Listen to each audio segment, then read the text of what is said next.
Hola a todos y bienvenidos al canal de Memorias Históricas. En el vídeo de hoy hablaremos sobre Michinomiya Hirohito, mejor conocido como el emperador Hirohito de Japón.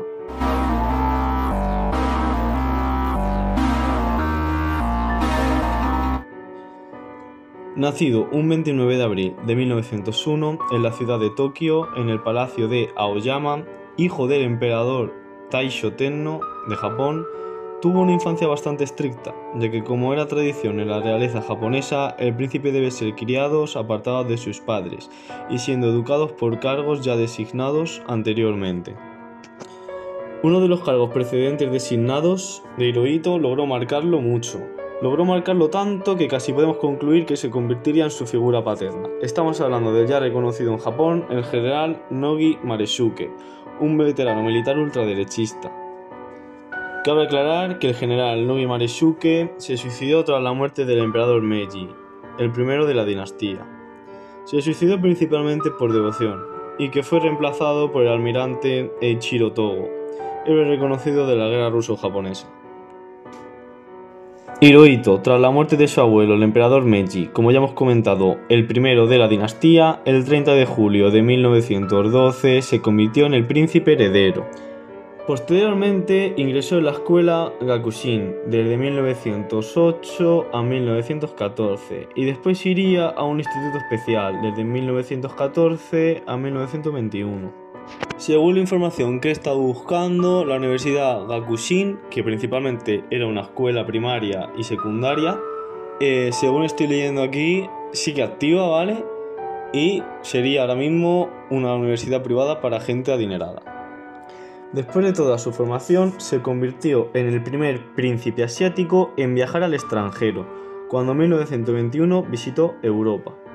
Estuvo viajando por Europa un total de 6 meses y durante esos 6 meses visitó Reino Unido, Francia, Italia, Bélgica, los Países Bajos y el Vaticano. Un poco más adelante, el 29 de noviembre de 1921, se convirtió en regente debido a la enfermedad de su padre, Taisho Tenno, en ese momento el actual emperador de Japón. Después de unos años ya acomodado como regente en Japón, se casó con la princesa Kuni Nagako, la hija del príncipe Kuni Kuniyoshi, en el año 1924. Ambos tuvieron 7 hijos. El siguiente heredero al trono, según la sucesión, el emperador Akihito, y después le seguiría la princesa Teru, la princesa Isha, la princesa Taka, la princesa Yuri, la princesa Shuga y el príncipe Masahito, que sería el único hermano del siguiente regente varón. Y ahora ya hemos llegado a su ascenso al trono. Un 25 de diciembre de 1926, tras la muerte de su padre Doishito Tenno, le sucedió en el trono con el título de Showa, que significa paz ilustrada, título al cual no le pega mucho por cosas que veremos más adelante. Un dato muy interesante y curioso es que fue el primer emperador en siglos en el que su madre biológica era la esposa oficial de su padre. Estos japoneses la verdad es que son un poco extraños. Hablemos ahora de la primera parte de su reinado, hasta la mitad, que sería en 1945. Fue bastante tranquila, se limitó a asistir al incremento del poder militar. Decidió enfocarse en esto, ya que el ejército imperial estaba excluido del gobierno desde 1900. Desde ese entonces, gracias a Hirohito, los militares controlaron la política hasta la derrota del Japón imperial en la Segunda Guerra Mundial. Sucesivo a esto, la siguiente etapa importante en el reinado de Hirohito, ya entramos en la Segunda Guerra Sino-Japonesa. Y esta guerra estalló, nunca mejor dicho, a partir que en 1931, donde un tramo de ferrocarril del sur de Manchuria, el cual era gestionado por una compañía japonesa, fue explotado y dinamitado. A esto se le conoce como el incidente de Mukden.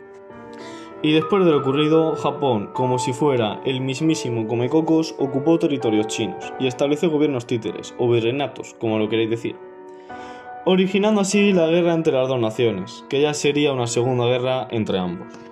La ocupación de dichos territorios fueron encomendadas a Hirohito por sus jefes personales y por el primer ministro de ese entonces, Fumimaro Konoe.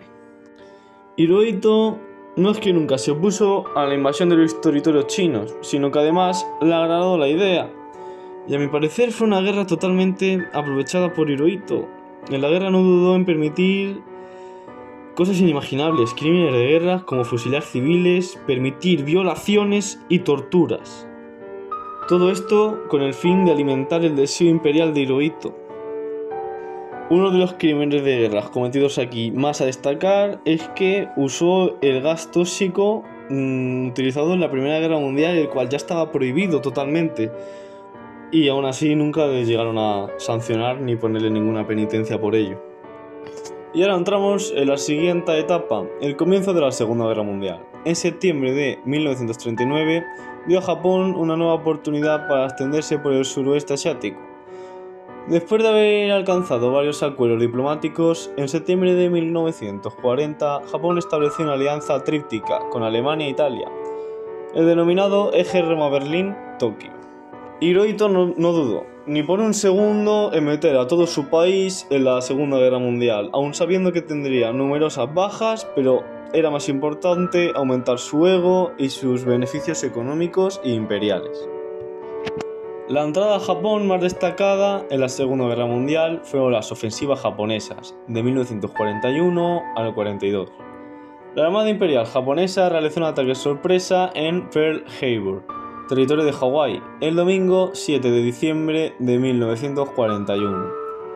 La Flota del Pacífico de la Armada de los Estados Unidos y sus defensoras Fuerzas Aéreas del Ejército y Fuerzas Aéreas de la Marina sufrieron pérdidas significativas. El objetivo principal del ataque fue incapacitar a Estados Unidos el tiempo suficiente para que Japón estableciera su imperio sudoeste asiático, planeado desde hace mucho tiempo, y sus zonas amortiguadas defendibles. Sin embargo, como temía el almirante Yamamoto, el ataque causó pocos daños duraderos a la Armada de los Estados Unidos, con objetivos prioritarios tales como los portaaviones de la Flota del Pacífico en el mar y las vitales instalaciones costeras, cuya destrucción podría haber paralizado la flota por sí sola. Fueron ignoradas totalmente. Y esto también marca la entrada de Estados Unidos en la Segunda Guerra Mundial. Entraron en el teatro europeo y en la Guerra del Pacífico con toda fuerza, básicamente. También un poco, sinceramente, como excusa de obtener algo de protagonismo, como siempre, y algo de beneficio económico. Tras el ataque de Pearl Harbor, los japoneses lanzaron ofensivas contra las fuerzas aliadas en Asia Oriental y el sudeste asiático, con ataques simultáneos contra Hong Kong, Malasia Británica y Filipinas. Y ahora entraríamos en uno de los momentos más tensos para nuestro emperador Hirohito, y estamos hablando de los bombardeos atómicos de Hiroshima y Nagasaki. Fueron dos ataques nucleares ordenados por Harry Truman, presidente de aquel momento de los Estados Unidos, contra el Imperio de Japón. Los ataques se efectuaron el 6 y el 9 de agosto de 1945, respectivamente, lo que contribuyó, junto a la guerra soviética japonesa, a la rendición de Japón y el fin de la Segunda Guerra Mundial. Hasta la fecha, estos bombardeos contribuyen a los únicos ataques nucleares de la historia y pedimos a Dios que sean los últimos. Muchos afirman que estos ataques fueron necesarios para determinar la rendición de Japón, ya que no tenían previsto parar la guerra. Otros piensan que podían haber aguantado sin matar tantos civiles y haber luchado contra ellos de forma que ya estaban casi acorralados, aunque seguían teniendo bastante territorio colonial allí en Asia. Pero yo en ese enjambre no me meto y os lo dejo a vosotros con vuestras opiniones. El total de los fallecidos fueron 246.000 muertos. Se estiman que pueden haber más de 100.000 civiles. Y si os estáis preguntando cómo se tomaron el pueblo japonés estos dos ataques, la verdad es que no muy bien, ya que estaban ofendidos, se sentían que habían perdido la guerra. Incluso gracias a estos ataques, Hirohito logró rendirse y parar las conquistas en Asia y acabar la Segunda Guerra Mundial, pero aún así los habitantes de Japón le pedían que se suicidase con el harakiri por su honor, ya que él había perdido. Hirohito, lógicamente, que no era tonto y tenía una cultura un poco más occidental, no se suicidó con el harakiri, sino que siguió mandando muchos años más. Después de esto, durante el resto de su vida, Hirohito fue una figura activa de la vida japonesa y realizó muchos de los deberes comúnmente asociados como el jefe de Estado constitucional. Él y su familia mantuvieron una fuerte presencia pública, a menudo celebrando paseos públicos y haciendo apariciones públicas en eventos y ceremonias especiales. Como por ejemplo, en 1947, el emperador hizo una visita pública a Hiroshima y pronunció un discurso frente a una multitud masiva para alentar a los ciudadanos de Hiroshima. También jugó un papel importante en la reconstrucción de la imagen diplomática de Japón, viajando al extranjero para reunirse con muchos líderes extranjeros, incluido la reina Isabel II y el presidente General Ford, esto entre 1971 y 1975. Convirtiéndose así no solo en el primer emperador reinante en viajar más allá de Japón, sino también un primero en encontrarse con el presidente de Estados Unidos y la reina de Inglaterra. Su estado de imagen se hicieron lógicamente muy positivos en los Estados Unidos después de esto, olvidando todos los crímenes de guerras que había hecho anteriormente por alguna extraña razón, pero bueno, casi cómico supongo. Y como toda historia que tiene un final, el vídeo lo acabamos con su fallecimiento. En 1987 se sometió a una intervención quirúrgica en el páncreas, porque había estado padeciendo diversos trastornos digestivos desde hacía unos meses. En la operación los médicos descubrieron que Hirohito poseía un cáncer. Logró recuperarse exitosamente de la operación y aparentó tener una buena salud durante algunos meses, hasta que el 19 de septiembre de 1988 sufrió un colapso en el palacio y a partir de entonces su salud fue empeorando cada vez más. Sufrió graves hemorragias internas hasta el día de su muerte, el 7 de enero de 1989. Hablemos ahora un poco de su funeral, que fue el día 24 de febrero de 1989, en el que se contó con la presencia de varios líderes mundiales, como el presidente de Estados Unidos, George Bush, el presidente francés de ese entonces, François Mitterrand, el rey Hussein I de Jordania, los reyes de España, Juan Carlos de Borbón y Sofía, y el duque Felipe de Edimburgo. Actualmente está enterrado en el mausoleo imperial de la ciudad de Hachioji, a 40 kilómetros del oeste de Tokio. Hirohito no fue incinerado como era práctica habitual en el país. La última incineración del emperador japonés tuvo lugar en 1617. Y para concluir, podemos decir que Hirohito tenía mucho drip.